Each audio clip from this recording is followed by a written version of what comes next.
Are you still heavy on Twitch? Are you still doing a ton of streaming? I know I saw you playing live a while back, so I know you're doing it every now and then.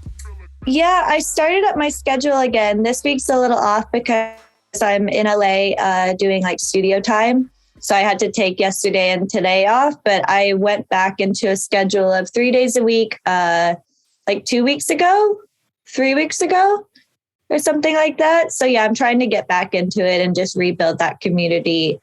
Such a grind. It is like the hardest grind. And I just know coming back next Tuesday, my viewership will drop like half, if not more, just like taking off even, 2 days. It's like everyone thinks you quit. It's crazy. People don't understand like Twitch is this whole, I didn't understand, like Twitch is just this whole other ecosystem, and it's like a whole nother world. It's like a whole nother industry. Like, I don't know. I haven't talked too much about the time when I was streaming on there on this podcast, but yeah, I was stressed out, man. It was a lot. I know, especially during the pandemic. Like when I took a break from it officially last year, I think I stopped somewhere around October. And I was just like about to pull my hair out. I'm like, I can't do 2 days a week streaming. Shows are coming back. I still work my day job. I'm like, I can't do it all realistically. So it was like, you think it's just setting up a camera and jamming out, but it's just like, it's a whole world for sure. It's crazy. Yeah. I can't imagine too. I forgot that you had the day job too. And you recently dropped the day job, right? Is that right?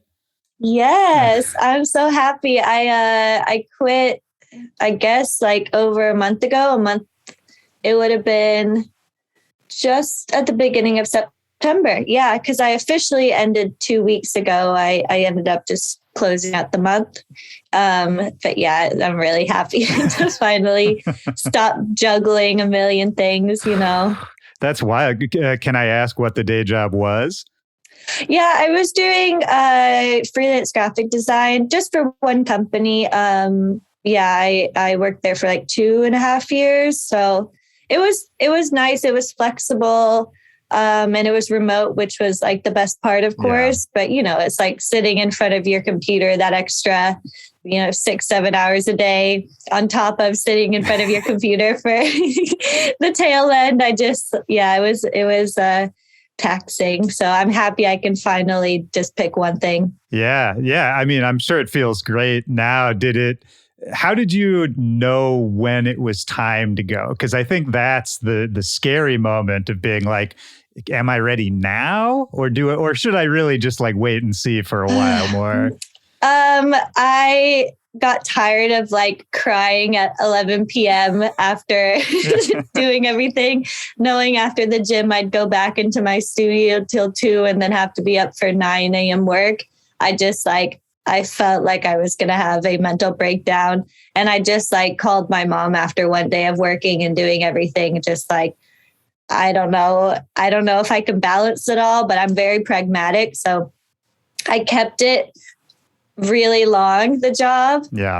When most of my peers have already kind of went to full-time music, I would hate to put the pressure on myself too early and then be worried about where rent is going to come from each month. So I just like held out as long as I could before I was just like, my mental health is suffering. And it's crazy because I am genuinely a new person. In this past like 3 weeks of not having a job, I feel like a revitalized like sense of what life is all about. It's just like, I didn't realize how burnt out I was. And I just kept having these moments over the past year where I just like, I'm really burnt out, but I can't do anything about it. It's like, you have to keep pushing. Yeah. And I think that's also like a hard part about being a up and coming artist. It's like, you don't get the luxury of enjoying or taking time off really for burnout because it's like grind. And if you're not grinding, there's someone behind you that's grinding, a little more. And that month or two off is like, yeah, that'll set you back. So anyway. It can, but again, I think it's all, I don't know. I think it's all a balance too, because you're right. You're definitely right. Everything you said is correct, but but it's also sometimes I think taking that extra month or two if you need it. And yeah, maybe it will set you back or slow you down for a minute, but it's taking it if you need it, I think is also an investment in your long-term future, you know? Yeah. I think it was just like everything was happening for music this year. And I just felt like, you know, now is the chance I have to really prove what I can do. And I just knew it would be a taxing year. The past year was tough for sure. But I knew it was all in service of this goal that I had. And it just like, even when I wanted to take these breaks, it just like, I felt this like overwhelming guilt. Like I could be making a song to level up my career, you know, and it was just hard to give myself the grace sometimes. Like I tried to take some weekends off here and there. But yeah, just everything culminated in finally just saying, I can't do it all. And now I am full-time music, and I'm happy I made the decision. Oh, that's awesome. And are you still out in Arizona? Yeah, I am. I'm in Tempe. Right now I'm in LA doing some studio sessions. But yeah, I live full-time in Arizona. Nice. Which I like. How's Tempe? It's great. I live with my two best friends. They're both they're both photographers. One is a show photographer. My other friend, who's my best friend, she does all like my portraits and everything. So it's our own little creative hub.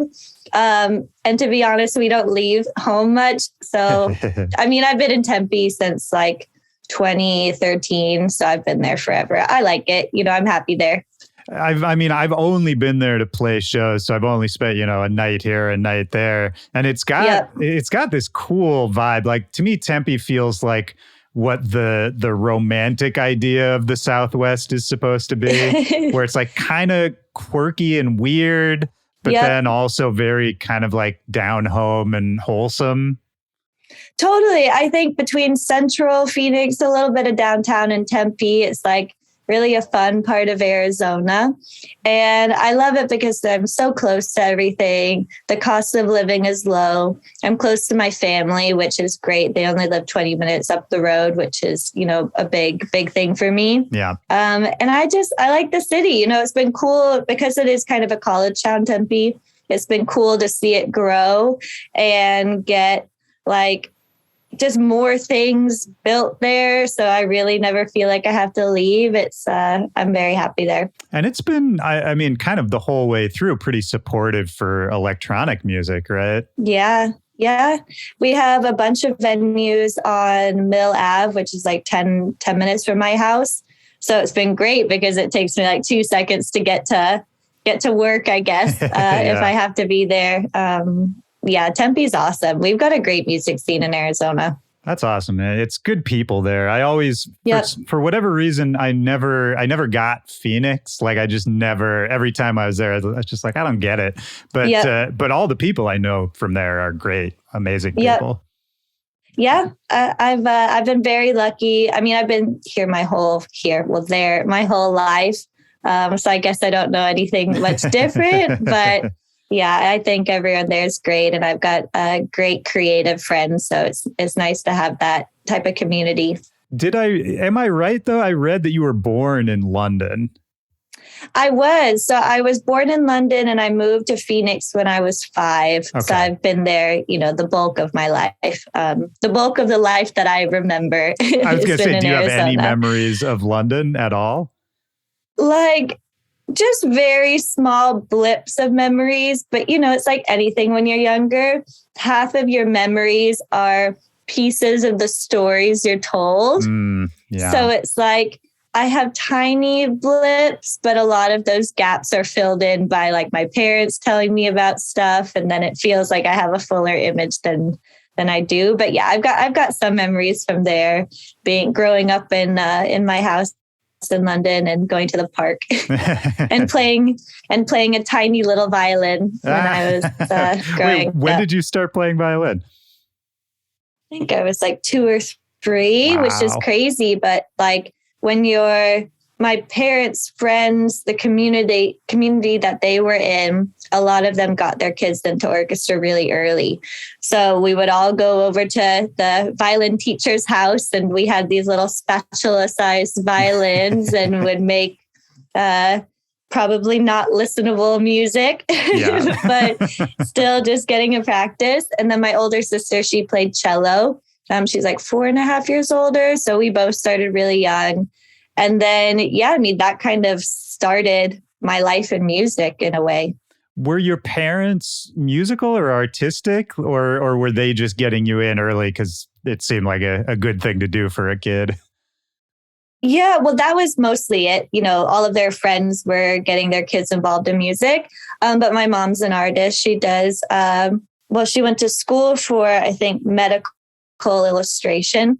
Wow. She's worked in creative, and that now she owns like a quilt embroidery business. So she travels the country. She's a touring artist to show how to teach embroidery. She's awesome. Oh, that's so cool. I never even thought that you could go to school for medical illustration. That's incredible. Yeah. Well, that was the time. And I think soon after she graduated, it became all digital. But back then, it was all hand done.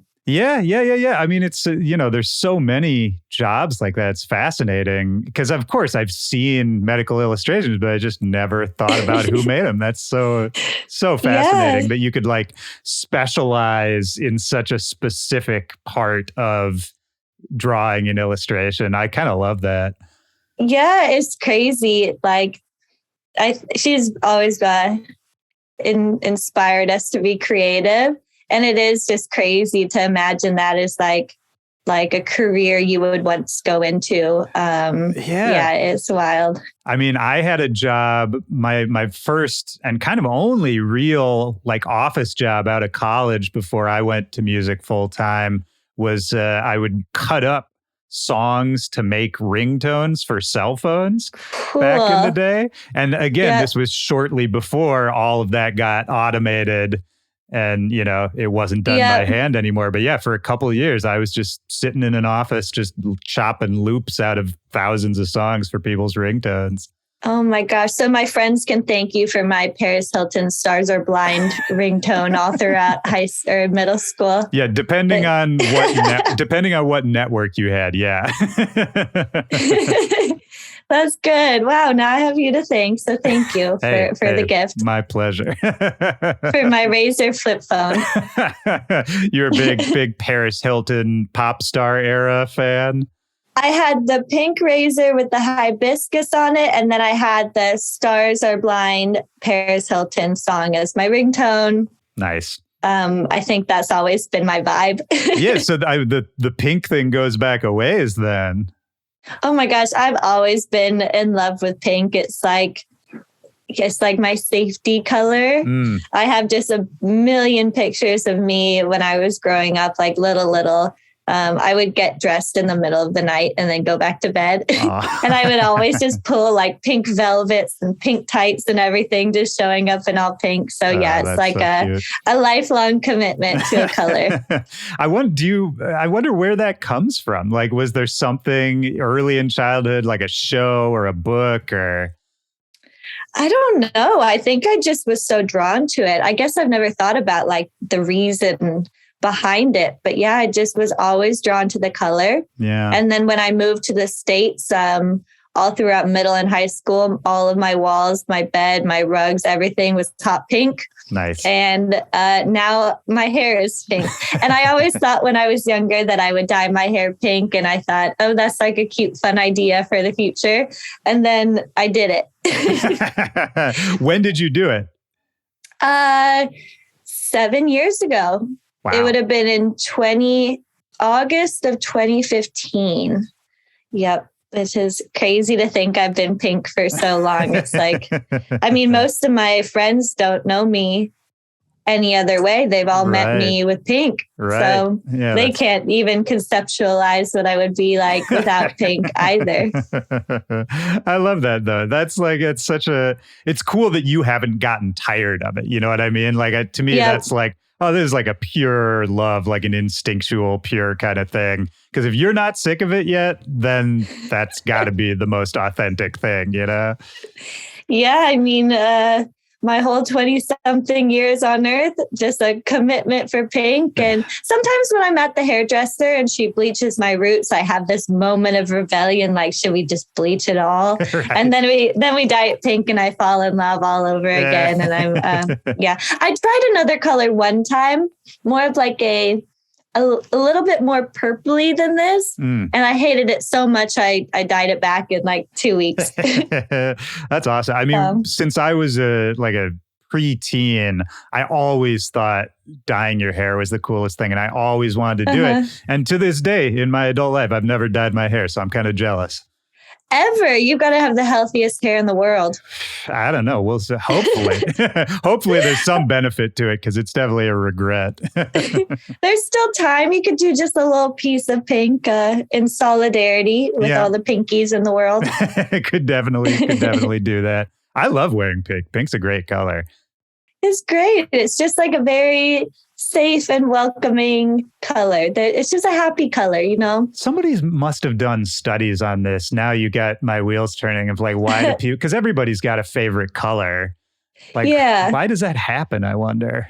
I have no idea. That's a really good point. What draws us to these particular things? I mean, do you think it's just like... It's got to be something from childhood, because I think everything from that, like we were talking about those first 5 years that nobody really remembers and you only kind of have reflections of memories. I mean, that's the weirdest part, is that at least what current science seems to tell us is that's when most of our personality is developed and like most of who we're going to be for the rest of our lives is figured out, is in those first few years that we can't remember. It's bizarre. That is so interesting, isn't it? It's like the most formative part of our life that makes us who we are today. Just a distant memory, no idea. Just gone. Who knows, man? Just gone. Well, maybe my parents just showed me the color a million times over and over and said, this will be your favorite color. Yeah, it's either that. I just don't remember. It's either that or they just showed you like nothing but like the color black, you know? Because I feel like you either embrace what's around you or you go hard the other way. Hard, exactly. And maybe they did. I think my mom... Actually, both of my parents have always loved colors. My parents love to tell this story of they went on a date once early when they started dating. My dad is colorblind. So he shows up in this beautiful lavender shirt. And my mom's like, that shirt is so beautiful. And he has no idea that it's purple. He's just generally bluish or something that. But they're both very colorful people. And especially with my mom being in quilting and embroidery, the whole house has always been covered in colors. Okay. So I think maybe something like that. It's just colors really inspire me. Like, my whole studio, I've got hot pink walls. I've got colors everywhere. My bedroom is all colorful. Right. I just like every color, throw it at it. I love that. That's really interesting about your dad too, because then there's like a huge part of what you do where I'm sure he's just like, if you say so. Like, yeah. You know, my parents have really like leaned in, and it was so cute. So I had a little release party for a song maybe a month ago, and my parents came to the release party because they come to everything. They're my best friends, and they're just standing in the back. I thought they were hating it because it was all drum and bass. Right. And at the next day, my mom texted me like, was that all drum and bass? We just loved it. Oh, wow. And then like I went to my parents' house and my dad is like, I decided that you love drum and bass, so I'm just going to lean in. And I've been looking it up on Spotify and trying to find songs I like. And it was so endearing. Oh, that's so cute. They're just excited to lean into whatever. That's so cute. I love that. Yep. Well, and the drum and bass thing makes me think about, I was just listening to your Spotify before we got on here, and the last tune you dropped, is that the first drum and bass tune that you've put out? It'll be the second. So I put one out earlier this year. It was a remix for Black Caviar. Oh, and that actually was like the catalyst for the whole thing with Drum and Blossom. And then this was my first drum and bass original. So it was like, yeah, crazy series of events, I guess. No, it's so cool. I mean, I'm a big fan of your production in general. Thank you. But it's interesting and I think cool that you're sort of maybe like your parents leaning into kind of just going where the creativity takes you or where the excitement takes you with this. Because I think probably the common wisdom for someone in your position when you're starting to get a bunch of hype and you're starting to get known and associated with like the house scene and Night Bass and all that, to branch out. I think the common wisdom is like, be careful with that kind of thing. But I'm glad you're just jumping in, because I think that's another long-term investment that's going to pay off. I think so too. And I just love it so much. Like during the pandemic, I didn't realize I was setting myself up to be able to do this, but I started streaming. I got tired of streaming twice a week house music. And I thought I need to change it up for myself. And at the top of 2021, or maybe the last month of 2020, I started doing one drum and bass stream a week. And I just felt head over heels in love with the art and mixing drum and bass and everything. But I always even told my fans on Twitch, like, this is just my hobby. I just need like an escape from my usual stuff. And then I got a message from Austin Kramer last year, the end of the year, like, hey, we've got a Black Caviar song. We would love a drum and bass remix. And I hadn't even like thought at all that I would ever, pursue drum and bass as a producer. Right. I just was so passionate about it as a listener and, a lover of music. And then I wrote the song so quickly, and I was like, I felt just such a deep connection to writing it. I thought like, whoa, do I need to step back even from bass house?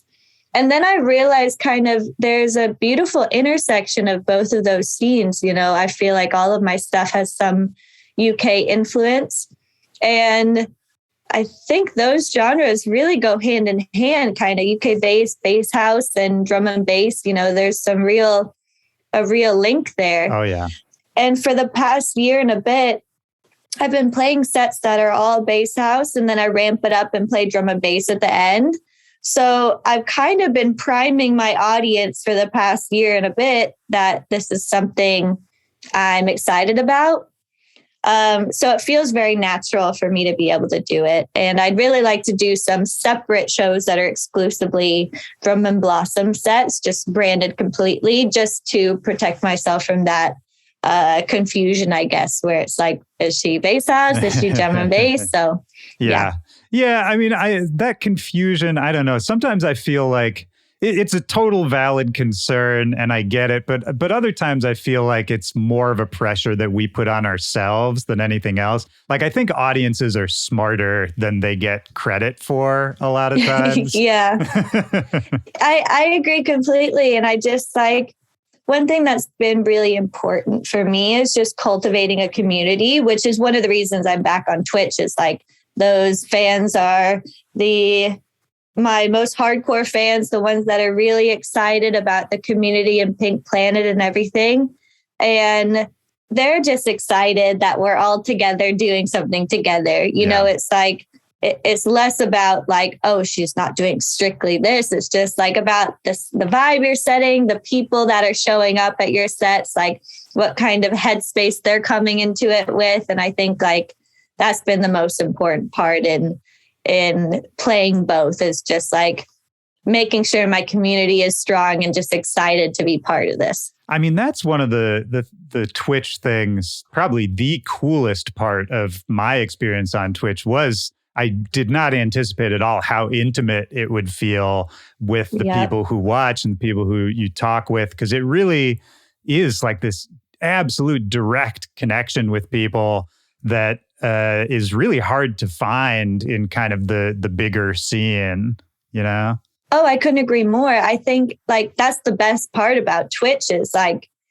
sometimes when you go to a show, it feels very transactional. You pay money, you see artists, you leave. Yeah. On Twitch, it's like we're all there together. Half of it is like not necessarily about how tight the mix is, but just like the conversation we're all having together while I'm playing, just like that community aspect. And I've gotten to really know some of these people. We've hung out outside of Twitch and done little meetups and everything.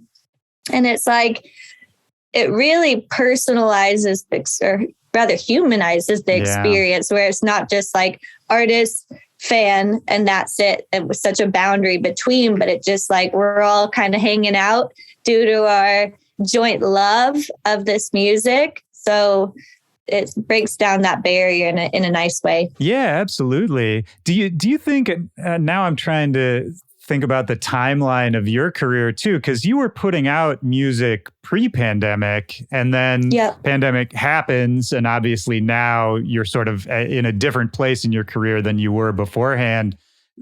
Was Twitch a part of that? Like, do you think that played into the success you're having now, or is it kind of in parallel to, because you've been grinding the whole time, obviously? Yeah.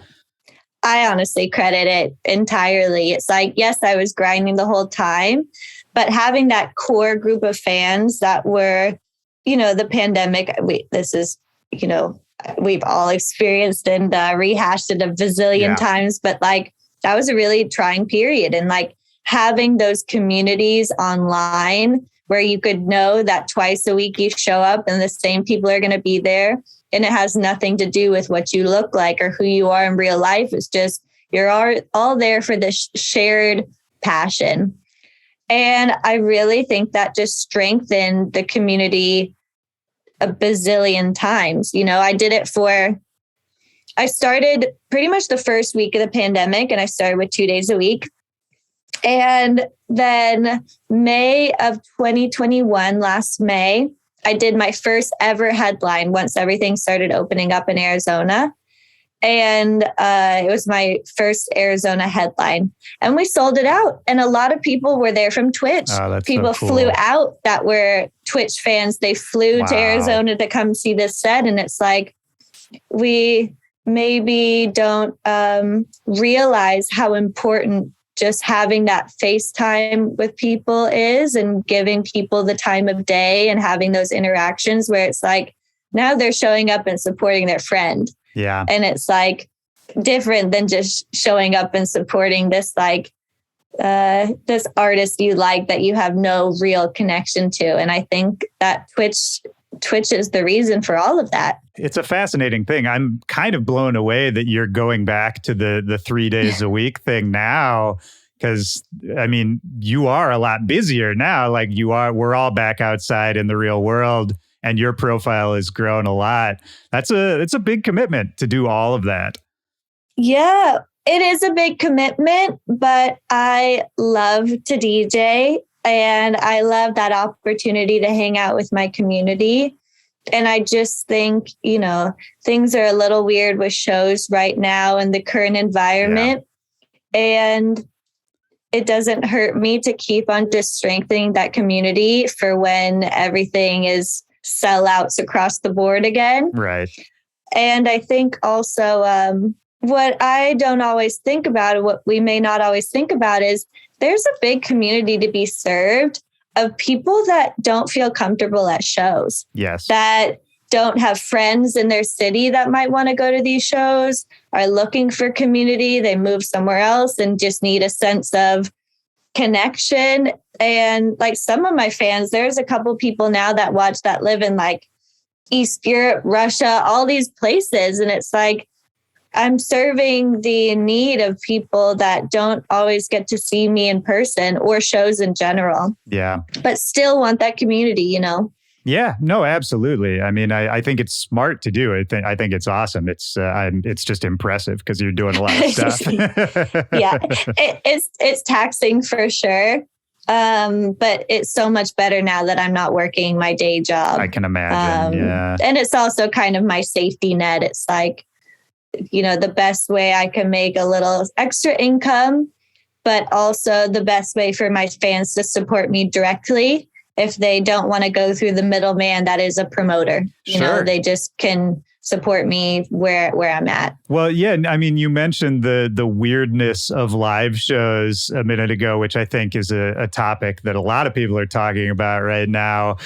For you, is that weirdness just kind of the rising costs of touring and of kind of getting around the country when you're not a headliner artist 100% of the time yet? And so the money, like the fees can fluctuate a lot, that kind of thing? Yeah, it's tough. And it's also like, even if you show up for a show, it's very saturated. Yeah. And it's not a bad thing. You know, the bulk of our income as artists do come from that, unless we make a ginormous hit record and we can, you know, make the royalties off of that. A bulk comes from that'd be nice. Playing. Yeah, that would be nice. And I don't know. I'm always someone that puts. I'm just pragmatic, so I like having, of course, my streaming to make extra income, and I just know, like, I've kind of felt at shows, there's not a lot of sellouts, a lot of cancellations of shows. I mean, every single day on Twitter and Instagram, you're seeing artists post, hey, I'm canceling this tour. Yeah. You know, I just saw one from Santi Gold. She canceled her whole tour. She's like, I can't stomach the financial costs as an independent artist. Yep. And still live with myself, or live, period. I mean, it's crazy. Like, it's happening at every level of the game, you know? Yeah. And it's like, it's kind of a scary time to not know if the shows will get canceled, I guess. Yeah. But I think, we see it across the board from the biggest artists and everything. And it's just like, at post-pandemic, I feel like every artist was like, okay, we got to tour, regardless of EP cycle or album cycle or anything. So you just get oversaturation because we have to make money. Yeah. You know, we gotta pay our bills. So it's like, it's not. And there was demand at the beginning. There was like, everyone wanted to get out there and see everything. But I think with kind of a recession coming on, bills getting tighter, it's like, you can't afford to go to 3 festivals a month, 2 shows every weekend. It's like, it's tough. Yeah, no, yeah, absolutely. And the pragmatism thing is a lesson I think anybody watching or listening this can take, is like, at any level of the game, I think it's very good for an artist to be thinking that way, in terms of like, it's, even if it's good now, it might not always be good. And, you know, if you really want to do this for a career, you got to be ready to have some of the downturns along with the upswings, you know? Totally. And it just, I think I've always been one to try to have a couple different income streams at a time, just to be safe for myself as an artist. And I mean, that's why I kept my job for so long. It's like, I know consistently money will come in, even if it's painful, right, and I cry before I go to sleep. Money will be in the bank, you know? And it's like, this is really real. This is the realities of doing it. So yeah, I remind myself when I'm starting to set up for stream, when I'm like, okay, this is a lot of work. I'm like, how great that I don't have to work my day job and I get to hang out with people who love me for 6 hours a week. Yeah. That's pretty good. Yeah, you're right. It's all about perspective. It's all about framing it 100%. Yeah. Have you always been that pragmatist? Have you always tried to think about things in that light? Like, what if we take it back before, pre-pandemic, pre-Twitch, all of that? I mean, you were grinding as a local Arizona DJ for years and years before that, right? Yeah. So I started in 2015. My first show would have been a DJ competition I did in August of 2015. And then from there, I got booked for a global dance festival in Arizona at the local stage. Yep. And then that kind of kickstarted my whole career.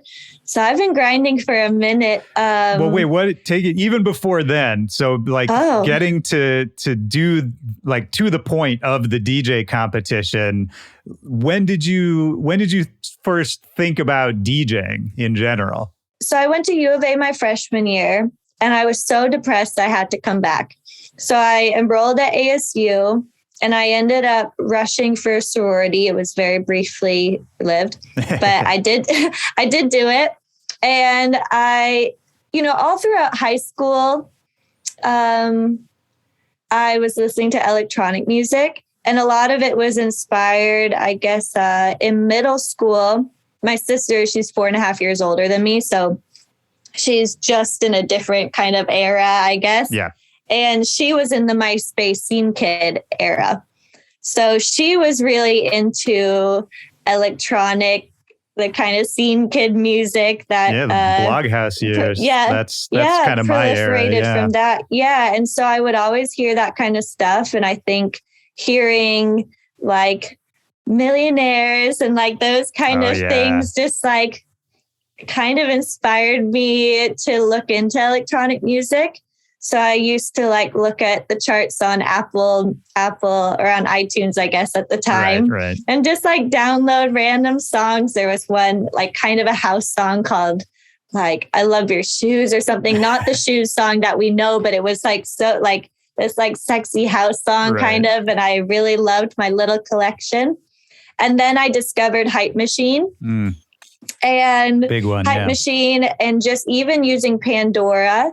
And I was like using both of those to find like dubstep to listen to because I started to get into that from Hype Machine. And just it kind of grew from there. Were you going out to shows at the time? I didn't know it existed. Okay. I had no idea that anyone enjoyed this other than me in my room while I'm playing all of my like internet games by myself. I've always been kind of a extremely online person. So yeah, I didn't even know that people liked it. And the first time I had an experience where someone else showed me a song that I knew was I went out to California and my God brother's friends were also listening to Gold Dust. Oh yeah. And I was just like, you guys know this song too? And it just like blew my mind that other people were into this. And then come college, I'm kind of just the curator of the Hype Machine playlist for everyone while we're getting ready to go out freshman year. And then sophomore year, I found other people when I was going through Rush. This girl, Ashley, she also loved it. And she went to rave. Oh, okay. And she's like, okay, I'll bring you to some of this stuff if you're interested. And I went to my first one. It was a block party in Scottsdale, and my mind was blown. I had no idea that this existed. I was listening to it for all of high school, and I just didn't even know that people did this kind of stuff. It just like blew my mind. And so then just like through going through a lot of frat parties, I was still listening to Hype Machine. This was my sophomore year, and finding a lot of like early Chami remixes and all of the bootlegs that he did. And I'm listening to those by myself. And there was one fraternity, I really cannot remember the name, but they would always play it. And it started to click in my mind like, whoa, if they can play this stuff, like I can play it, like I could do that. I love it. And you were already kind of informally DJing just for your friends, right? Yeah, just like picking the playlist, always in charge of that. And then I asked one boy from a fraternity that we went to a lot, like, hey, how do I start to do this? And he recommended a controller and I got it. And I had no idea what to do with it. I probably touched it 3 times. Right. And then it's such a funny story. My mom was getting a massage one day and talking to the masseuse and talking about how, I was playing around with some music stuff. And he said, at the community college near us, they actually have a program for like intro to DJing. Oh, wow. And my mom was like, oh, I got to tell her this. So I enrolled in a couple classes at community college for music. And I found that my itch was more than they could offer. And I had a friend that went to Dubspot in LA, rest in peace, Dubspot. And I went there for the summer. My parents convinced me, like at the time, I was just feeling so confused what to do with my life and just loving partying. Right. And they said, basically, you got to finish school, but you can do this program over the summer if you feel so called to do it. So I took a 3-month course, 2 courses, intro to DJing, intro to Ableton. And then at the end of that summer, I I didn't party a single time this summer. I made this best friend, Chuck, who lives in China, but he was doing the same program. We would stay from 9 a.m. to 9 p.m. till they kicked us out of the school. And we had to go to his place to work on his little setup in his room that he was renting. And then at the end of the summer is when I saw the DJ competition. And I just recorded at school. And then we sat in Chuck's room in Hollywood and just made sure it was perfect and made sure the art was perfect and submitted it. And then I got top 15. It was just like the craziest thing ever. And then everything just kind of fell into place from there. That's amazing. I mean, that's such a fun story because that's kind of like the storybook way of how you want it to happen. But like nobody has that happen, you know? Yeah, well, it was so random. And it was 2015. So still Night Bassy kind of stuff was gaining momentum. Right. And I guess I missed this detail. One of my teachers at Dubspot was Petey Clicks. Oh man, shout out to Petey. I love Petey. Yeah, he's amazing. And so I had like classes with him. And I remember the first day, like Petey Clicks as in like Night Bass, like, AC Slater, because I had just started listening to that kind of stuff by myself. And I just was like, oh my gosh, this is like the coolest thing ever. So then, yeah, I think there was growing interest and demand in Arizona for that style. And it was a pocket that I don't know was completely filled yet. So I think it was a good time to try. And I think I hit it at the right point. Yep. Yeah. And that's always part of it too, is like right time, right place kind of thing, which is never something you're totally in control of. But I think at least what I hope people are taking out of this is like you were firing on all cylinders at that time and just trying to do as much as you could. And then when the opportunity came along, because you had been working so hard, it's like you were ready for it, you know? Yeah, I think that's exactly it. It's like I was working so hard, just like grinding every day with my friend, just like completely, we would just basically sleep at this studio at the school to just make sure we could be together working on music. It was like the best time of my life. And everything just kind of fell into place.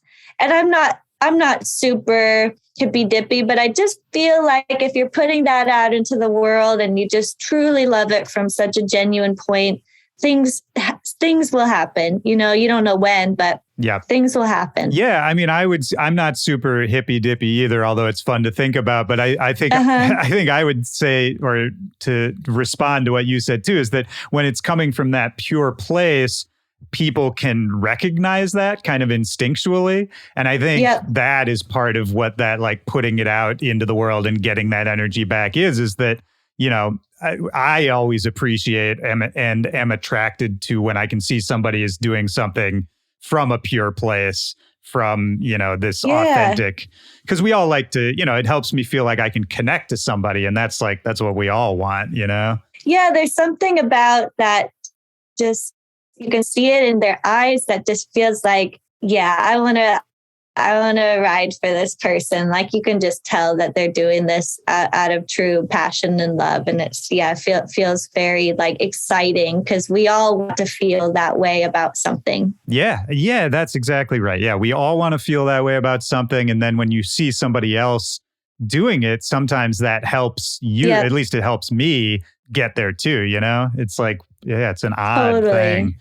Dubspot, I should say, for the people who may not know, RIP to Dubspot, was a production school in LA, similar to some others that have been mentioned on this show. But Dubspot was kind of the first, or at least one of the first that I feel like really fed into the current scene of like the crop of working successful, especially like LA DJs. Yeah, it was really cool to be there. I was the last group that made it through. Oh, wow. Like there was one more year where people had classes, but there were all sorts of issues. It was like the end. Yeah. Like when I was there, summer 2015, it felt like the beginning of the end. There were lots of whispers. There was teachers moving about. But I had friends that stayed because they had paid for a full year program or 10 months or something. yeah, that was kind of a messy end for them. I don't even remember all the details now, but I do remember that it was very messy when Dubspot closed down. Yeah. But hey, I can't complain. I had amazing teachers. I really loved all of the staff that worked there. I met one of my lifelong best friends. Nothing to complain about. I'm just really happy that I got the experience that I did. Was that the first time you had really, really like seriously messed around with production, or had you been making stuff before that? So in middle school, a friend and I discovered a garage band. Yep. And I was listening to all of the MySpace stuff that my sister was listening to. So we would make kind of inspired millionaires type stuff for, 12, 13-year-olds. And I think we put them on MySpace, to be honest. So we had tinkered a little then. And I remember asking my mom for all of the garage band expansion packs and everything every time I could. But I still didn't know that people did this. I had no idea. It was just like a fun outlet for me because I've always been very online when I was younger. I did a lot of coding and graphic design and stuff. And that was just another online creative outlet. Were you also always a performer, or did that come later? I think I've always been a performer. I've always loved being in that role. I think that came from doing orchestra. I did it for so long. And once I moved to the States, I think I did it for 10 years until I thought it was the least cool thing in the world. I couldn't bear to enter high school being as uncool as being first chair in violin. Be kind of sick if you brought it back now, though. Pardon? Be kind of sick if you brought it back now. I've thought about it, and I've tried bringing my viola because I switched over. Yeah. I've tried bringing it out of storage, and I always think that I'm going to get back into it, and then it's just life. Of course, it's another thing you could spend a million hours on. Oh yeah. To become an expert again would be tough, but it did fine tune my ear. I've got great pitch.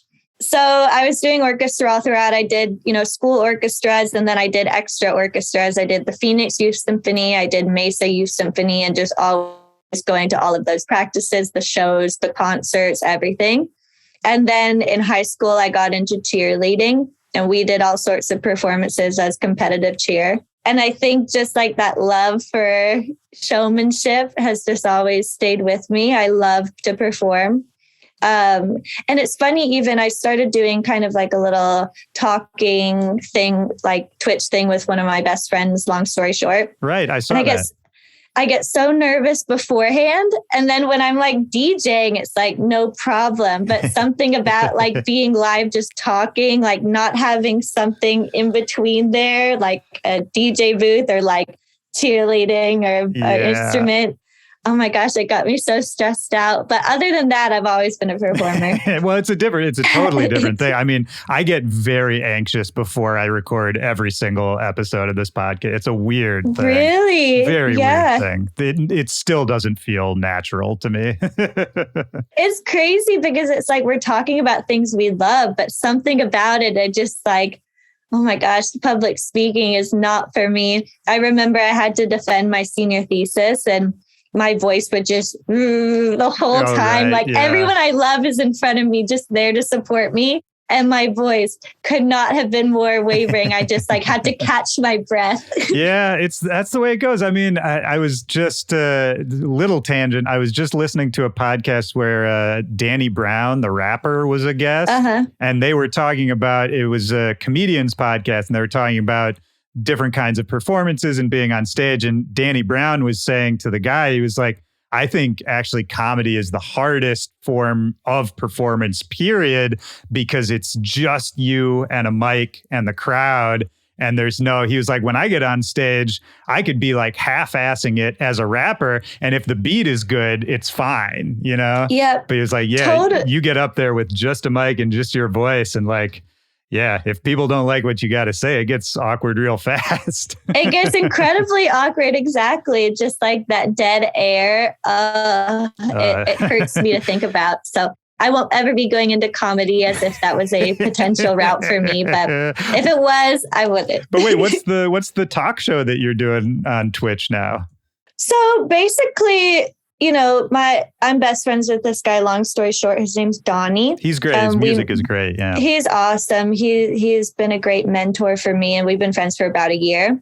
And we just, we're always on Discord talking about music industry stuff and, the state of the scene and everything anyway. And we thought he's getting into Twitch, and we thought it would be so fun to just record it while we're having these conversations anyway, and kind of share with people what the experience is like as artists going through it. And just kind of our structure is we find like interesting music industry related tweets. Not like the gossip type, right, but like, the state of the industry types, like the Elijahs, all of those people that are posting interesting content related to, touring and how tough it is right now and what we're experiencing as artists. And we just decided to do on Wednesdays. We just do a little stream where we just chit chat and let people contribute, and we pull up the tweets on there. Or we did a Billboard article the other day and talk through it and just take the audience input and discuss everything, just like what it feels like to be doing this. And I will say, not to put more on your plate, but you gotta put that out as a podcast. People would love that. You think? Oh yeah. Yeah. Well, we've started to record it. I think this is our third week of doing it. So we're still feeling out what it is. And if we want to have people on as like a panel, mostly, where it's like having, because, we're best friends, our opinions very often are the same. Right. So having like that extra person to add a little spice to the conversation in a way that he and I can become a little echo chamber. Yeah. So we've got to figure out the format a little bit more, but I think that's kind of an end goal with it, is just to upload them to YouTube and kind of just see where it goes. But right now it's just very relaxed. We're just two besties talking with a camera recording us. So just to take it back for a second to the dub spot thing, there was one more question I had about that, is sort of after that. So you go through the program, you find that you have this love for production and collaborating with people. You find friends, excitement, all of that. Does that carry through? Like, what happens after you're done with that program? You go back home. What was the path from there? Like, obviously, we talked about the DJ competition, but in terms of your production and your songwriting, how did that path go? Kind of just kept at it. So through the DJ competition, I met a lot of the other local people that were performing and just made friends through there, because we were all there, top 15 or whatever. And then everyone's friends that didn't make it or whatever. So I got to meet a lot of the people in the scene and make those kind of friendships. And I kind of just kept at it kind of quietly while I was still doing school. I think a pivotal moment for me is I begged to be on the lineup when AC Slater came to town. Nice. And it was so cool because I got to open up, doors for him. And then when I met him, he had already known who I was through PD, because PD told him that I was playing. Nice. And I got to make that friendship. But I didn't ever mention to him that I was producing until I was ready. But I just grinded nonstop, took little sessions with friends at my home studio. I don't think I really started releasing until 2018. Most of that before were just bootlegs and random trap stuff. Right. Because I took a 2-year, let's say a 1.5 year detour into experimental trap. I've always just loved weird music. Yeah. I think that's why neuro drum and bass has such a calling for me. But I just kept working at it. And then finally I felt like my music was there. Bijou, who's also from Arizona, I think I was there for you guys' conversation. Yeah, that's right. We were doing it on Twitch. That's right. On Twitch, he kind of took me under his wing for a while, and we, mentored me in a way. And then eventually we wrote a song together, and he said, would would you be down for this to be on Night Bass? And it was just like, whoa, everything I've been working towards for like 2 years, finally kind of happening. And that opened up the door for the Night Bass stuff. But for the most part, it was just grinding at home, spending countless hours in the studio. I was part of like a trap production Skype group that gave lots of feedback, and it was very of the era. Yeah. And just grinding by myself and just like endless nights in the studio, just realizing this was like the love of my life. Well, what I love about all these stories you're telling is that I think a common theme through a lot of it is that it's you going out and seeking out the, whatever it is at the time, whether it's just seeking out the music itself and, you have a passion for it. You don't know that anyone else is listening. You go and find it, you dig for it, or going out to Dubspot because this was a thing you wanted to do, but maybe you didn't know how to get into it at first. And even like the Skype groups and all that, finding online communities, it seems like kind of the whole time you've just been like pursuing the passion without really worrying too much about how you're going to do it, Yeah. And I think another thing is just like, I think because I just love a lot of alone time that fosters a lot of self-discovery and just like doing things for the love of it. Not with anyone else's input. Right. Because, later down the line when I was pursuing music, I heard some of the girls at the fraternity, like that went to the same fraternity parties, were looking at what I was doing, like, what is she doing? Blah, blah, blah, blah, blah. But I didn't hear any of that because I'm just like in my zone, like having the best time of my life, just like pursuing something. And I think it's just like, we really only have one life, and what a sad thing to pass up my true love and calling just because I'm not proactive about it. It's just like I feel so deeply called to do this. Yeah. So I'm going to do it.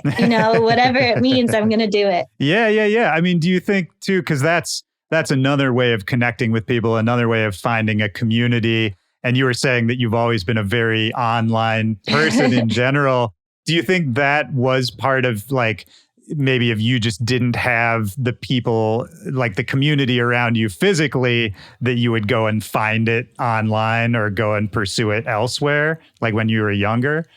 Yeah, maybe. I think I was just very like comfortable with online communities. I was always doing lots of the online multiplayer games, whether it was like very girly stuff. I was doing like Palace Chat back in the day. Wait, what was that? Then it was like you would make these like pixel dolls. Okay. And so you would play, and there's a community there. And I always loved like Neopets, and I always loved like being part of these like forums. So I've always felt very comfortable in that setting. Yep. So I don't think it even processed to me that this was something outside of the way most people connect with other people, because Right. I was just always doing those things part of online communities. So I felt very comfortable seeking it out, I think. That's awesome. And do you think once you had made the Night Bass connections and your EP comes out with them, is that the first thing that like a lot of people knew you by? Do you think that raised your profile a bit, or was it more of a gradual thing? I think that totally. And after I had that first song with them, I just started to work on what would be my next project, my first EP with them. I think the first thing I had was I was on their freshman EP, and I had a song that was on the freshman EP. And I remember sending it to AC, and he was like, I didn't even know you produce music. And I think that's like another lesson I've learned is just like sometimes it's better to cultivate those friendships first from a place of just wanting to make friends instead of a place of like wanting something from it, because just like hustling to get on his shows and just like show up and make that friendship and say hi every time I could. It wasn't till like 2-3 years down the road till it actually came to something, but that was never the intention in the first place. Yeah. And I think that helps a lot. Is just like, we're all people, and seeing people as people that want to make friends versus like someone that can do something for you, I think changes the dynamic and ends up softening people to wanting to help you. It's just like, now that's my friend, you know? Exactly. I mean, it's kind of like the Twitch thing and people flying in to see your shows and all that. It's like, yeah, no, this is just my friend and my friend's doing a cool thing. So, let's go hang out with my friend.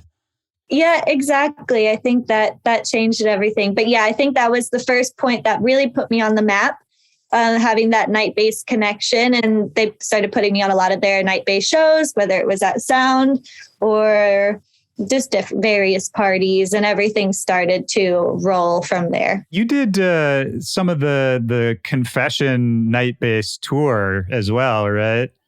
Yeah, that was like my first tour that I was part of. That was at the top of this year. So I think I was on like 6 dates or something like that. And that was just like the biggest honor ever. How's it been just in general getting more into the touring side, the traveling side, the no sleep side? How has that been in general for somebody who likes to stay inside? You know what? Sometimes it can be very taxing. It's like, I'm very outgoing, but I also need like a lot of time to myself to recharge. Yeah. So it's like, it can be really tough not having a lot of alone time. Yeah, it is really hard. It is as hard as they say it is. You know, it's, I am so happy when I'm on stage. It's like, I'm just so in the zone. It's just my happy place. And then just like the schlepping around, you know, sleeping for 30 minutes on the plane between stuff. Yeah. It's really hard. It really, really is. But I just, you know, again, it's like the Twitch stuff. It's like, this is all in service of the big dream. And I just have to stick it out for the tough parts, because it is all, this is what will get me to the places I want to be. And it's not going to be like this forever. Yeah, absolutely right. Absolutely right. And I mean, it makes me want to ask in general, you know, you've achieved a lot in the time you've been doing this. It's really taken off in the last couple of years for you. Is there a long-term vision for what you want this to be? Are there things you haven't gotten to do yet that you want to do?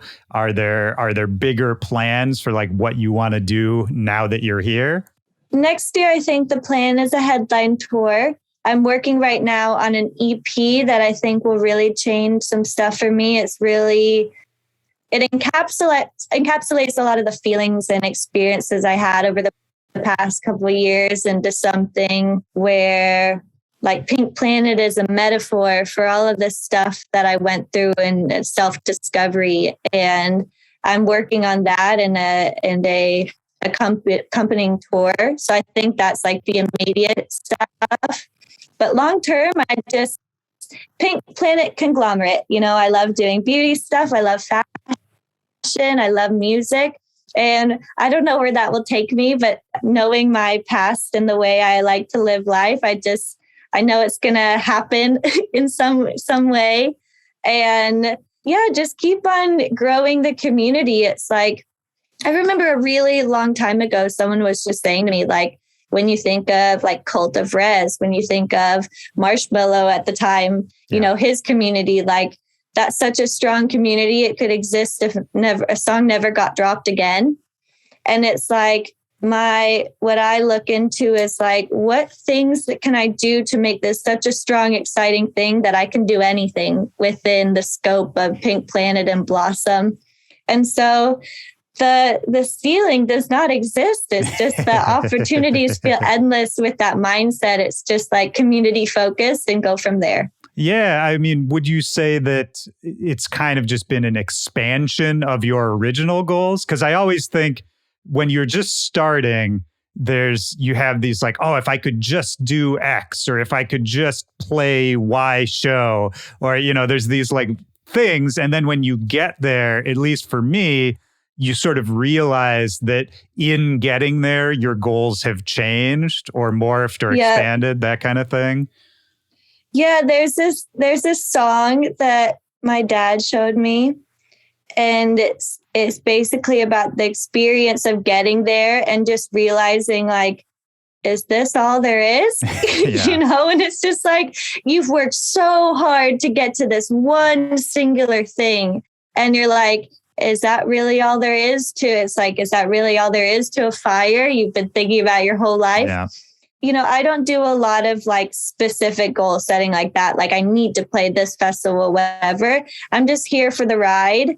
And it comes from, I think, my love of music. I'm just excited for the opportunities and the stuff that could come.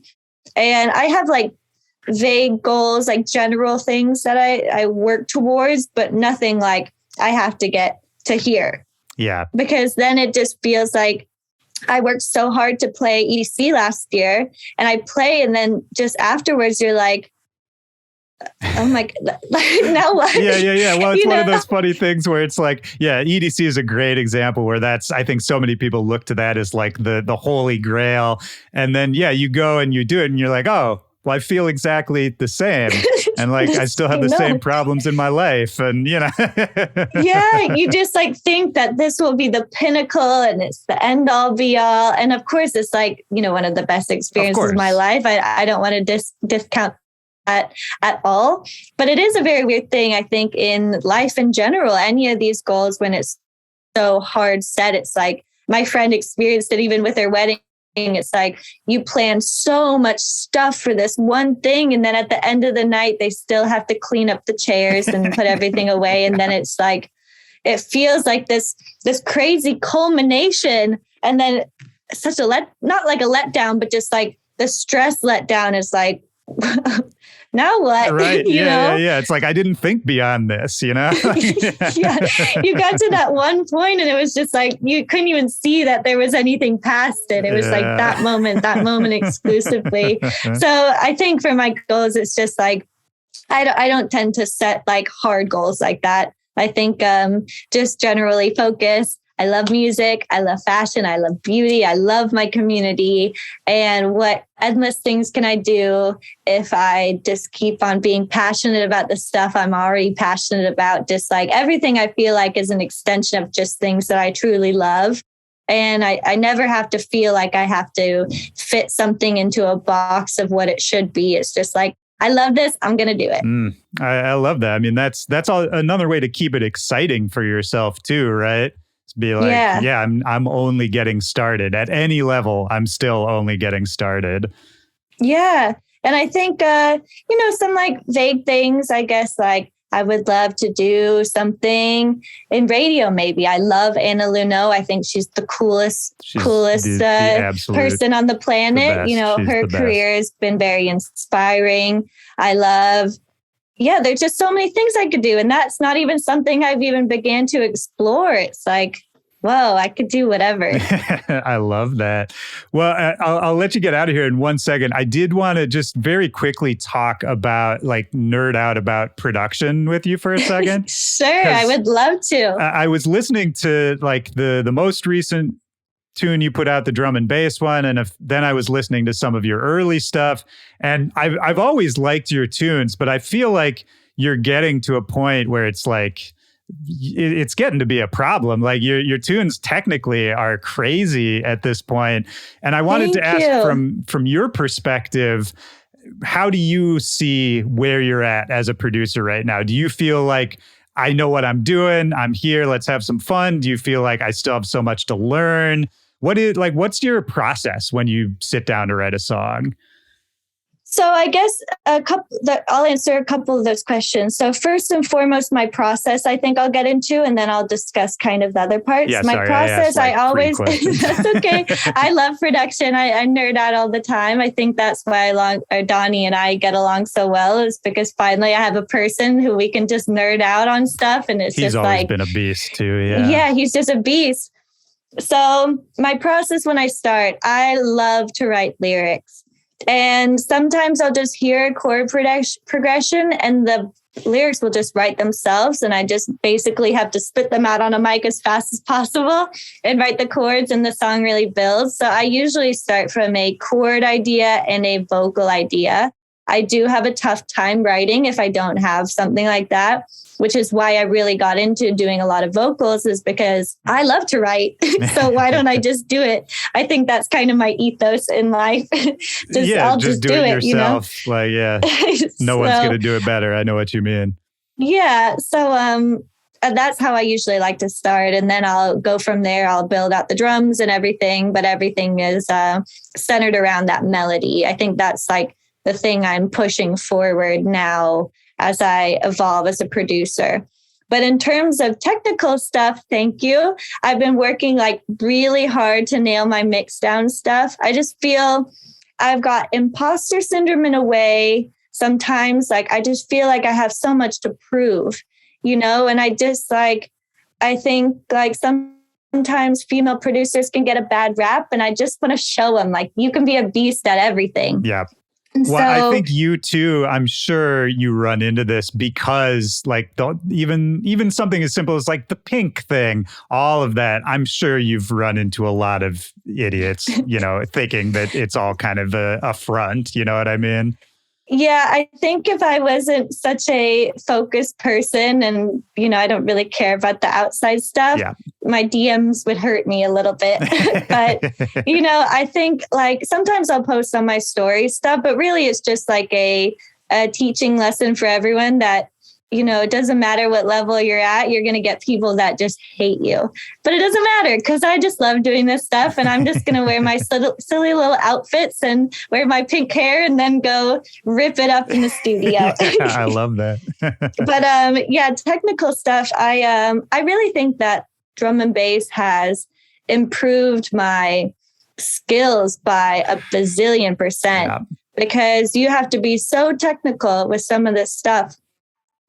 And in surreal, you know, I made my snares by myself, and then I'm making my kick, and I'm getting really serious with looking at the frequency spectrum and just analyzing everything. And just like now I'm at a point where I've been doing this 7 years where everything, like I know why I'm doing this stuff. I think before it was like, it felt so esoteric, like compressor, sure. Right. But now it's like, yeah, you need it for this specific reason. So I like, I'm able to get more technical with stuff because I understand it at an advanced level. And I just have this, like, I just want to be an expert. So I watch pretty much, I'm subscribed to like a bazillion drum and bass Patreons, and I watch all of their live streams, and you know, I have it right next to me. I have a whole notebook of just notes that I take of production, mix down notes, just like that's great. I write down like I'm learning in school. And then I just take it back to the studio and try stuff. And yeah, I feel really excited about production and learning and getting better at mix down. Surreal was my own mix down. I got it mastered. Hispano-Americano was my own mix and master, although now I hear it and there's a bazillion things I'd want to change. But it's always going to be that way, you know? Yeah, but it feels good to be doing it myself and to know that I can be making these sounds and blowing people's minds. Like, how did she do that? Like, did she do that? And then just knowing like, yes, you can win on all fronts if you work hard. You were mentioning earlier that like UK influence on a lot of your tunes. Is that another thing you were just kind of always drawn to? Because I hear that too. Like I had even written down like UK influence ? Is that just something you've always been drawn to? The swag. Yeah. You know, just like the swag of that music is just so different than what I'm hearing a lot of it, you know, that feels so on the nose. But with UK music, there's just this groove and this rhythm with the drum and bass, with UK house, with UK garage. It's just like all of this stuff. It's so swaggy, and something about that feeling I really like. I don't think it necessarily has anything to do with my upbringing, but I think just in general, I really am called to that swaggy feel. And so that inspires a lot of my stuff. It's like, how do I bring that energy and that rhythm and the vibe to what I'm doing? Maybe that's, you know, when you were living in the UK and the years you can't remember, maybe you heard something back then. Yeah, my parents are just like showing me pink and swag, and they go, you got to do both. Remember this when you're in your late 20s, that you got to do it both. Your mom's like going out to Fabric while she's pregnant with you. Yeah. Yeah, exactly. Just like showing me swatches like, this pink is going to be your favorite. Oh, man. But yeah, definitely a UK influence. And of course, drum and bass, it's like Dutch influence. Some of the artists I really like. I'm also I have a Dutch passport, so my dad's really? Dutch, so I have a European background, I guess. But I like to think in my brain that combination, maybe there's some subconscious reason I'm drawn to it, even though I have no deep connection to either thing.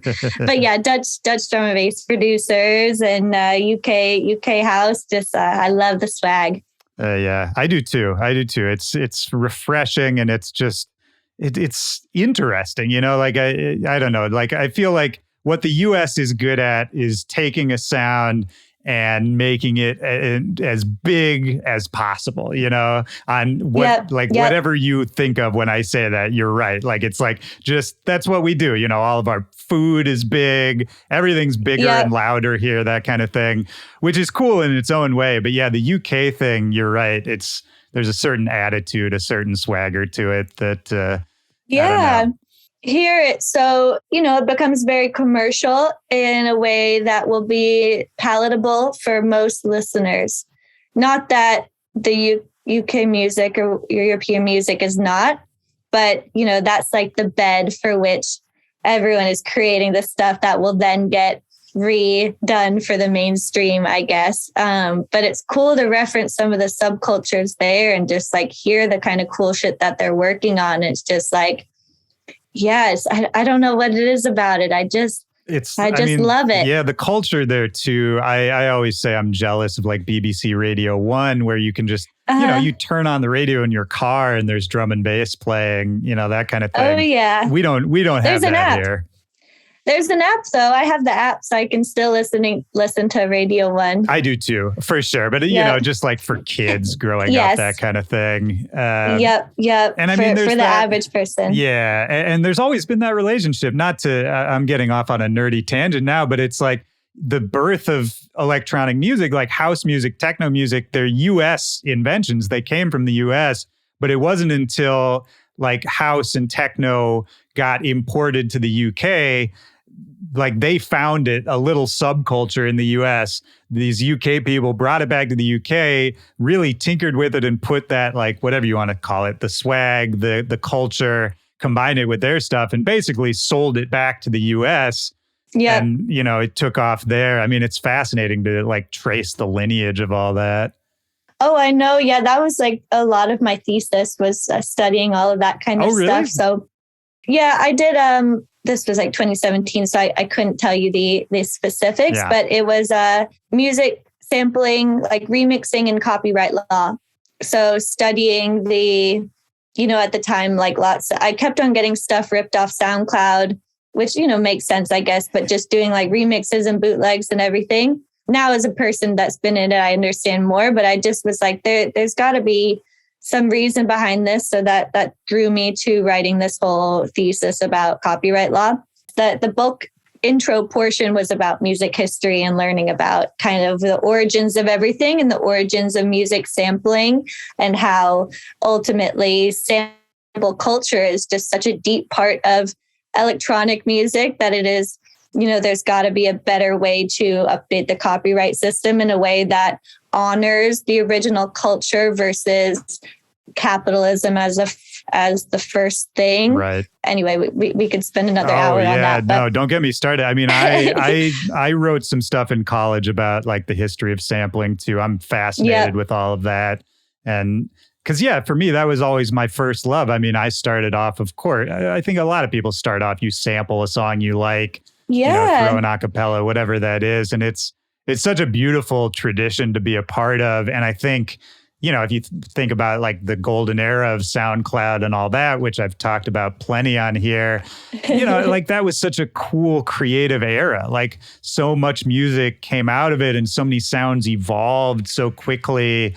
Like we don't have that exactly right now. No. So I think you're right. Like people have tried to figure out how to bring that back and how to make it sustainable, but we haven't nailed it yet. And I hope we do soon. Yeah. And I think like on the one hand, yes, if you're looking at it clinically, yes, technically illegal. However, given the history of music and the origins, there's got to be some intersection. I think it just gets tough with derivative works, etc. with smaller producers who may not have the know-how to be crediting the right people, so that, let's say they do like a profit share or something like that. How do you get everyone on board to do the right stuff? It's tough. It really is a complex issue. Yeah.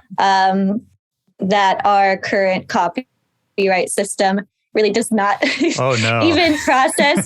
Some of this stuff is like back from the 1900s. Like, it is really archaic stuff that is governing our current electronic music system. Yeah. It does not apply. Yeah. No, it was not made for electronic music, and it still doesn't really work for it. But I'm with you. I mean, it's one of those things.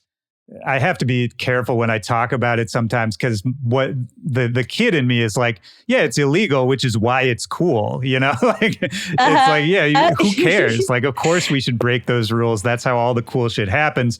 But again, being a nerd and looking at the music history, it's like, not just with sampling, but with everything. There's so many examples of the creators, the originators of sounds and samples and all that not getting their due and ending up broke, and all these sad stories that absolutely shouldn't happen. So it's like, we got to find the balance. Right. And the interesting thing is, like, the people that are going after these strikes like sharks are not the artists. It's always the label or the copyright owner or the master owner, in which the artist may not even see a portion of that in the first place. So it's like the most aggressive pursuers for these cases are, the people that we're trying to fight in the first place. So it's like, I don't know, it's tough. Yeah, I mean, money getting involved always makes it tougher. Our artists don't make enough, and I don't know. That was a big part of the Santi Gold thing too. I don't know if you saw, she posted like a follow-up thing recently. And it was about how basically, like, if she had followed through with that tour, everyone would have made money except her. Like, she was like, basically, like, the system is so set up against artists right now that I could go on tour and everyone involved would make money and be happy except for me, Right, because she, as an independent artist, is stomaching the cost of the venue, paying the people to show up, the tour art, the tour managers, everyone is just like, at the end of the day, I mean, I'm sure we've experienced it too. Once you cut out agent management, the advancing hotels, travel, whatever, it's like, okay, that was a nice $100. Yeah, exactly.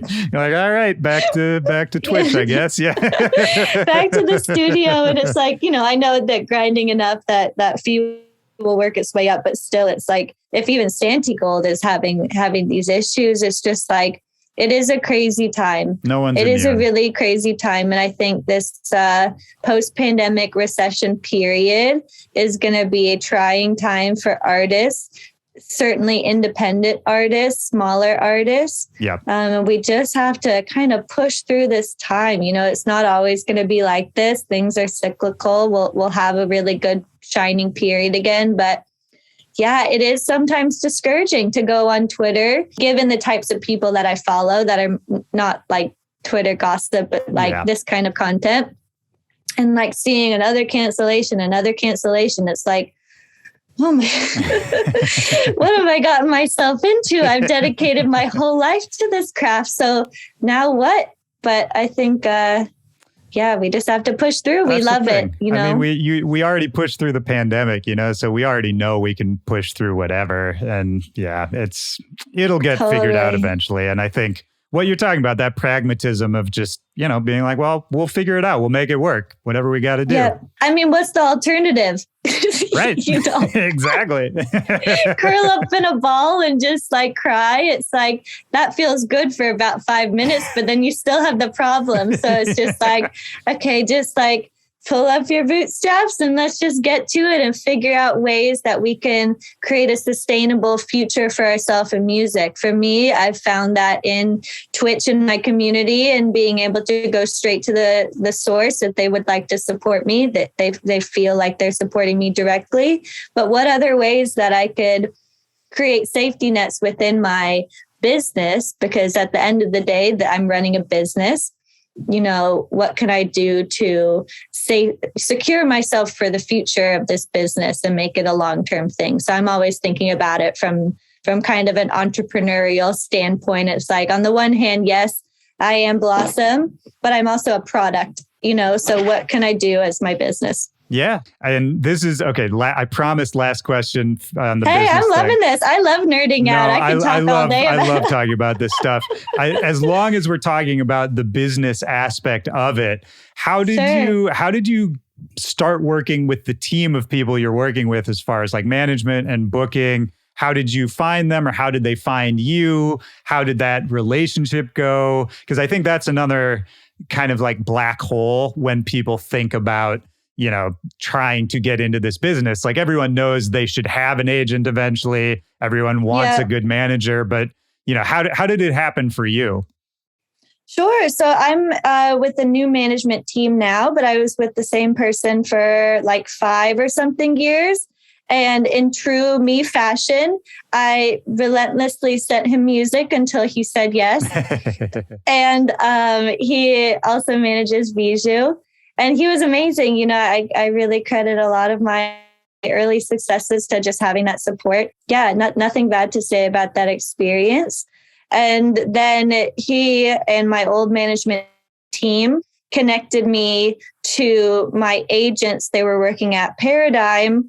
And we went out actually my birthday weekend of 2019, so in September.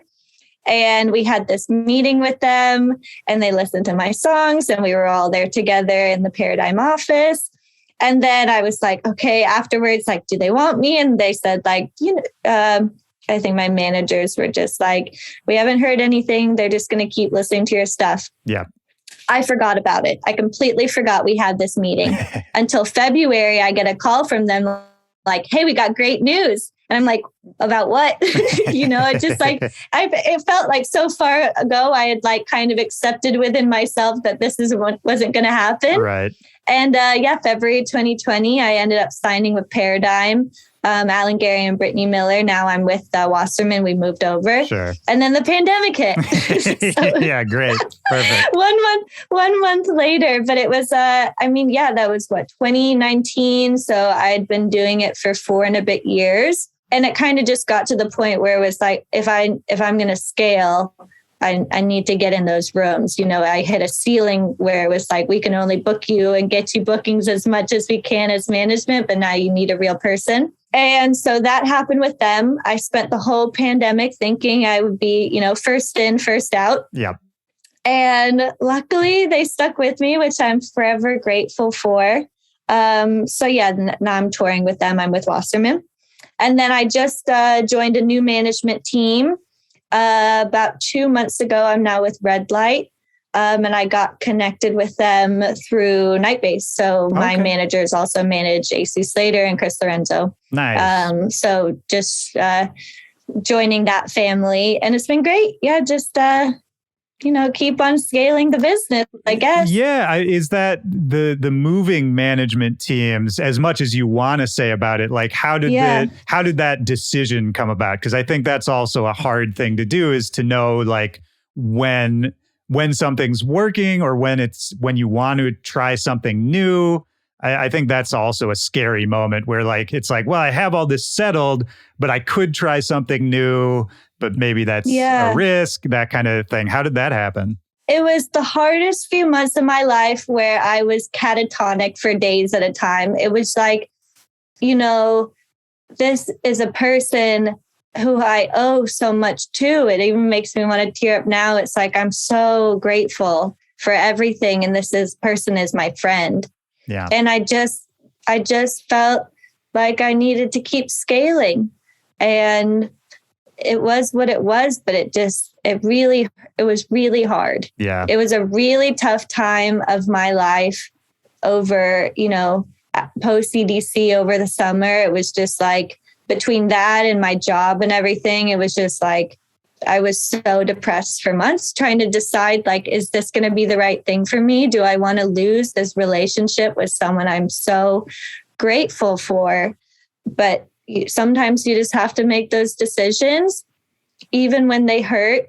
Yeah. And trust that if you treat those things with grace and respect, that, even if it'll hurt in the moment, they'll eventually understand and you can continue a relationship. But yeah, I can't downplay how tough it was. Yeah, I empathize with that. It's a very hard thing to do because I feel like you're probably the same kind of person. Like I hate hurting people's feelings. I hate having, just in general, like I want to be friends with everyone all the time. And obviously people you work with and you appreciate the work they put in, that kind of thing. Now I'm thinking about, there was one time where I switched booking agencies. This is years and years ago, but I called up my agent who had been great for me and was like a believer in what I was doing and supportive. Yeah. And I think it was a surprise for him.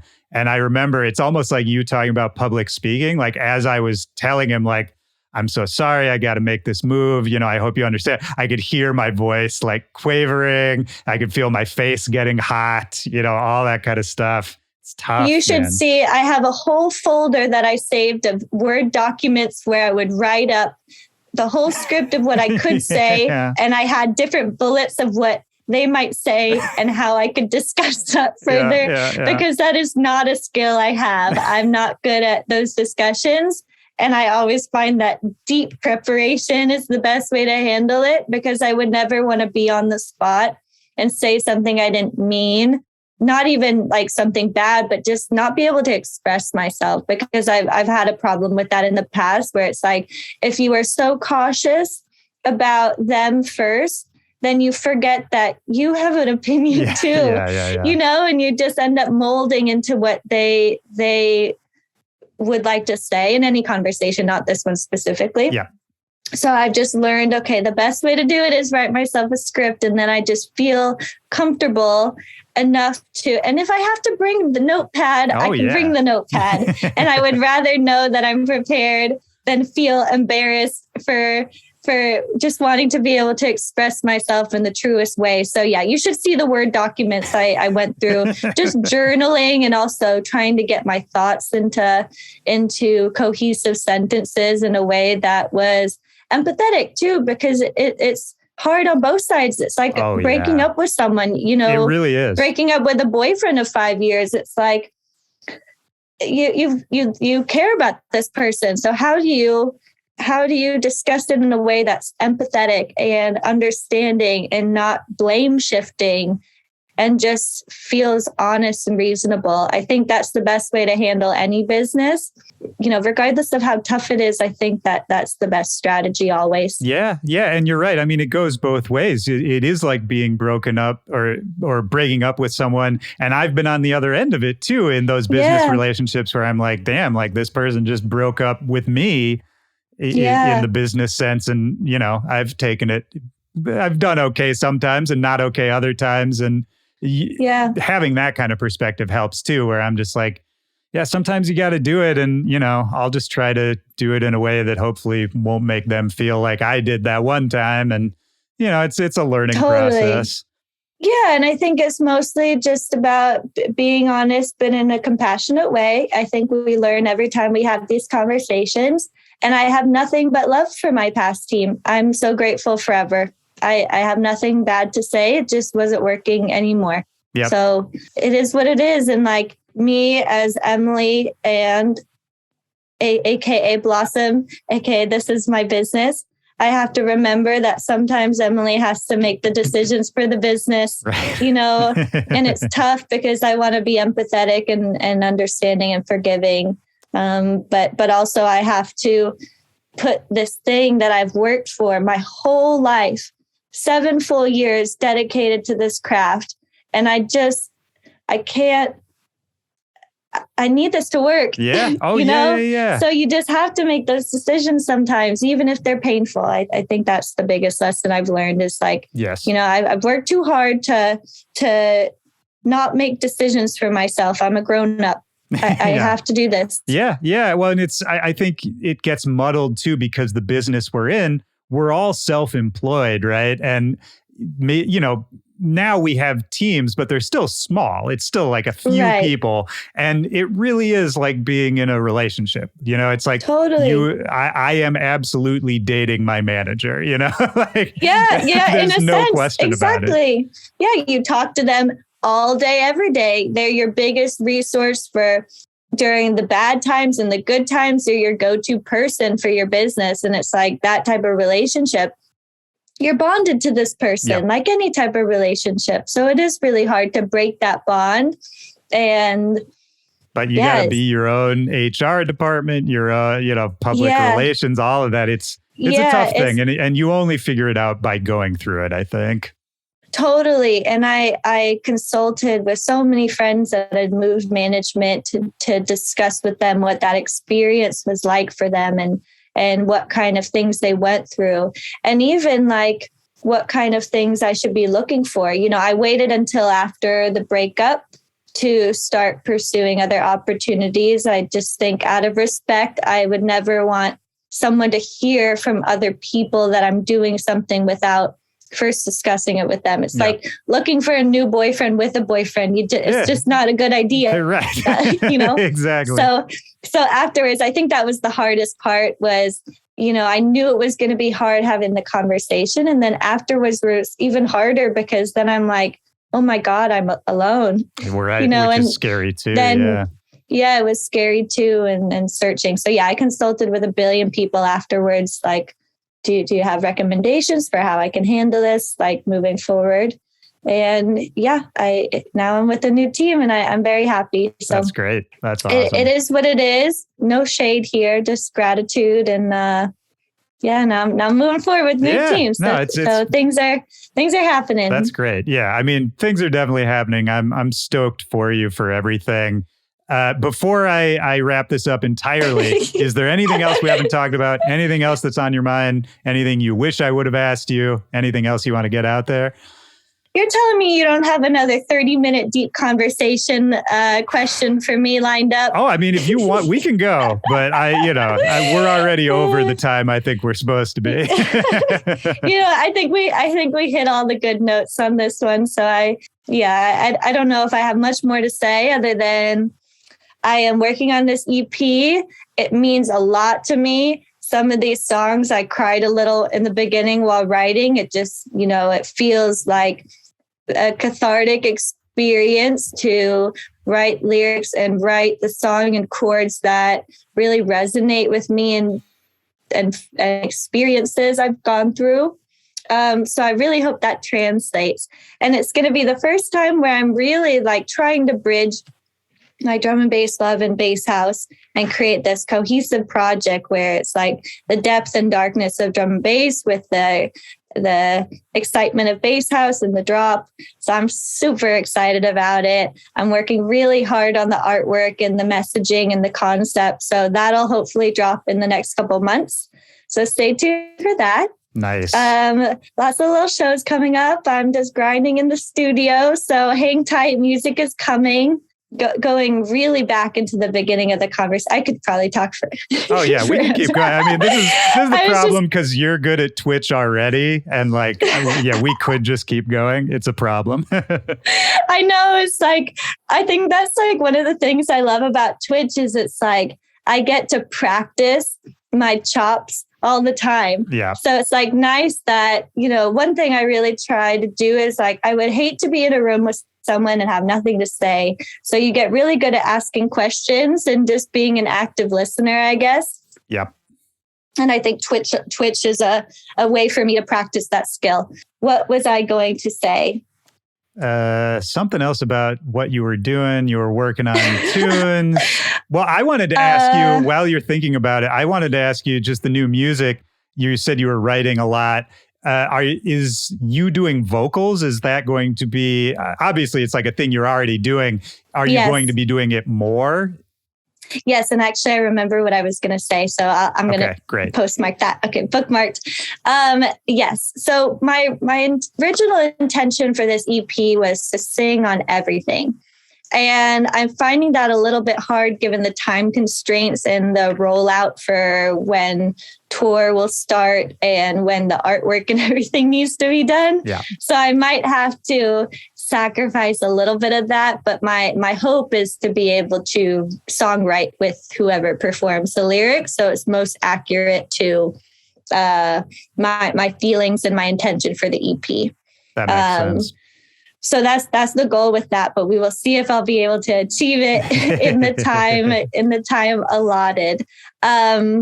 But yeah, I think I was just saying, like, you know, all year I've been saying new music coming, but I did have to take quite a lot of time off mentally to deal with everything over the past year. I had quite a few bouts of depression this year. So just working my way through that. And I think that's also kind of a source a lot of the time of my guilt when I am in a good place and taking time off, because it's like, I always feel like I'm playing catch up because I had to take time off to be depressed. And it's like, I always feel this like guilt, I guess. I know it's like not healthy, but I just like I'm still, I think, working through, it's not shame, but just that feeling like I could have done more, but I couldn't because I was in this place. Yeah. And so, you know, I wanted to release more this year, but I couldn't write it. I just needed that time I couldn't be creative. So now I can, from a happier place, I can source those feelings and put them into the writing that I can do now. And that's what I'm excited about. Was the depression, was that just the burnout from like too many being overloaded and just having no time for yourself? Yeah, I think just burnout, lots of feelings from over the pandemic. I went through a tough breakup over the pandemic. So just kind of dealing with all those things and like, you know, things that's blossomed the past year have happened really fast. And sometimes I feel like I'm still playing catch up to this person, you know, as Emily, I'm now Blossom. And that's one of the things I'm going to explore. I am exploring in it, like what it is to be this person that people now rely on, you know, to also be their support source through my music, even though I'm still Emily at heart, figuring myself out. Right. And I think like that's, you know, yeah, I think that was a lot of it. I'm just like, I'm figuring it out. I'm still dealing with just life stuff, burnout, just everything kind of, because I'm so go, go, go, I just seek out, pursue. Yeah. I don't always take the time to like process and like actually experience some of those things because I put it off till later because I don't have time to be depressed right now. Yeah. And then when it hits, it's like, wham, you know, everything all at once. And so I think that was a lot of it. It's just like just dealing with all of that stuff all at once, things that I had left untended to for too long. Yeah, no, that makes total sense. I feel like you have trouble taking vacation. Do you get antsy on vacation? I hate it. I don't think I could ever enjoy sitting on the beach, just doing nothing. It's like, unless we're like running around the city, it's like, I work every single day of the week. I don't remember the last time I sat down and hung out. And finally, you know, during my last bout of depression, I thought, okay, maybe I need like a hobby, you know? And I thought like, music is my hobby, but it's also my job. So I ended up getting an Xbox, which has been kind of nice to play good stuff on. You know, I don't play it that much, maybe like one night every couple of weeks or something, but just even having like one thing that forces me to get off my phone, forces to get to me to get off of my computer. I think that really helps. And like, but otherwise, both of my parents are entrepreneurs. We work every single day. That's all I've grown up with is you wake up, work. So I don't even know what it would be to just like chill. Well, at least you're at the point now where you maybe like you're self-aware about it. I think that's the most important part is like, okay, this is who I am. This is how I operate. These are my tendencies. And now I know that like, you know, it can go too far in one direction. So it's not, that's because I have similar, I'm not necessarily that way, the workaholic way, but I absolutely have tendencies that are helpful in small doses and then can spiral out of control. And oh yeah, it's just keeping a check on it all the time, you know? totally. And just, it is a struggle to take time off and to just relax. And given a lot of the time that with my friend vacations, it's in the context of my shows when I'm also still working. It's like they'll come along with me for their fun time, but for me, it's like I'm going to work still. Yeah. So it is hard sometimes. And also, I just like, I have such a love and calling towards this. I can't imagine doing something else. You know, I just really, really want this. And so it makes it hard to take a day off to just like not at least do a little something towards it. But I'm working through it. I've got a therapist who's awesome. I've got friends that really understand me. So I don't have any complaints. I think it's just one of those things. Yeah, it's a process. It's all a process. Yeah. You're figuring it out as you go, which is, I think, the best any of us can do, really. Yep. I guess really quickly before we maybe wrap things up, I just have to say how special it is to be on here. You know, in 2017, I started listening to this podcast in the kitchen at a place I had with my ex-boyfriend, and I would always just dream, what would I say if I was on this podcast? Wow. And I would work through kind of the things that I would like to say at the time. And so it feels like I'm like a little teary. It feels so full circle to be here. I'm so grateful. That really means a lot to me, man. That's really nice to hear. And it's cool to hear that you were listening back then, because especially back then, I didn't know if anybody was listening. I remember you saying that on the podcast. Like, I don't know if you're listening, but make sure to share with people. And I had a music friend at the time, Angel, and we would pass your episodes back and forth. And it was like how I built this for music people. You know, it was like, I would listen to this and be like, yes, this is so cool. I just like have to get in the studio. You know, it just was super motivating at the time, in the way that sometimes I feel when I listen to how I built this, and it's so entrepreneurial. It just like gets you going, like, yes, I got to do this. You know, you feel so motivated. So thanks for inspiring over the years. No, you just warmed my heart. That's really nice to hear.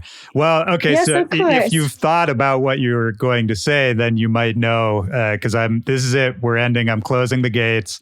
But I got to ask the last question, which, if you listen to the podcast, did you actually pre-think of an answer to this? No, I didn't. Okay, so this is fun. Good. So just looking for a memory from your life, a moment from your life. Could be from any time in your life, although except the first couple of years that you don't remember. But any other time when in a moment, music really meant something to you, really had a deep impact on you. And that could be gave you goosebumps, made you cry. The right song plays when you see the sun coming over the horizon and you feel great. There's no wrong answer. It's a broad question, kind of just the first thing you think of. Well, you know, it's more recent. Of course, I've always loved music, but as just an enjoyer, I don't think I'd ever listened to something that made me so deeply feel and like work through stuff until kind of the end of 2020, beginning of January 2021. And I really got into liquid drum and bass. And this is kind of mid breakup and mid deep depression. And something about putting on, I think even these headphones, I would put them on, I would listen to my liquid playlist, I would close my eyes and just dance in my room. And I just felt so connected and understood. And I think that's like the moment that I really felt like this renewed calling towards what I was doing. Like, this is what people feel. Like, I want to be this for people too. Right. Yeah. There's something so beautiful about, feeling those feelings in yourself and being like, well, it was this music that allowed me to sort of connect to how I feel and to, feel it deeply and to be present for those feelings and to have them amplified. And then to realize that, like, well, okay, this is actually happens to be what I do. And so like Yes. there's a science behind this and like, how does that work? And yeah, it was like, I think we can get jaded as artists. It's like, then it becomes a job and we're just creating stuff for the next EP so that we can tour, whatever. And we forget that we got into this because we deeply love this stuff. And it was one of those moments where it's like, I get it now. Like I remember why I got into this in the first place is because it really helped through those times. Like I could not have gotten through it without Liquid Drum and Bass and my Twitch community, having somewhere to be twice a week with people that loved me. Yeah. Done. Yeah. No, it's beautiful. And the fact that, like you said, you were able to find a part of dance music that you could just enjoy in that pure way that we've talked about this whole time, because once you get into it, once you start producing and DJing and you think about how songs will fit into sets and you wonder what kind of snare drum they're using, all of that takes away. It's like, too much, and it all takes away from like what it's supposed to be, which is that instinctual reaction. I could be so curious in a way that I didn't know how it was done. And so it's like with house music, it's like, I've been doing it so long. I know the ins and outs, but when I heard that, I was like, how on earth? It was just so exciting.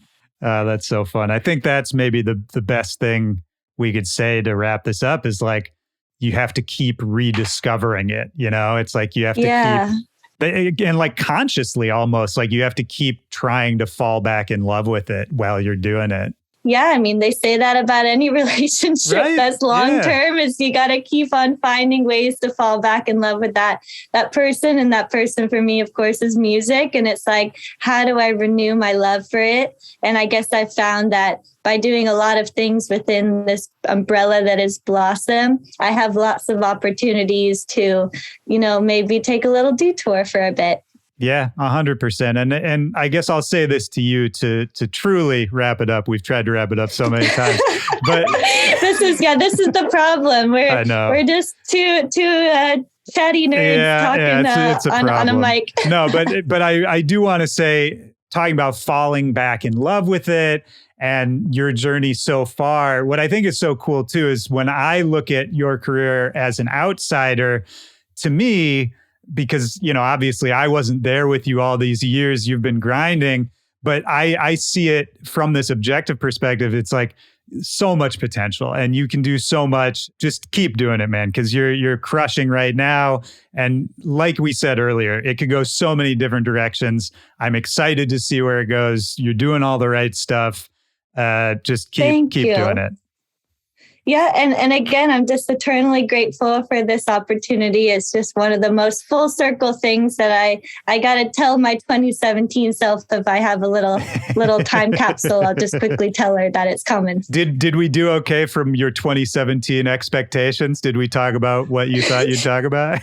Oh my gosh, I don't even remember what I was going to talk about. I think I've become much more chatty as my career has gone on. So we took a lot of tangents I didn't know would exist. For sure. Well, this is just the start too. We can come back. We can do part 2 anytime. It's just the start of this too. Please give me a microphone. I could talk your ear off. So let me know. Yeah. No, we have to cut this off at this point. We're running on 2 hours. Yeah, so I gotta go. I guess that's time. Yeah, it's crazy. But no, it's so good. I'm glad we finally connected. It's long overdue. Thanks again for having me. Yeah, thank you. Have fun in the studio. Thanks. I'm going straight there. So it should be a good day. Never stops, baby. Well, we'll get it. Never Have stops. fun. All right. Well, thank you. I'll talk to you later. All right. Take care. Have a good one. Peace. Bye.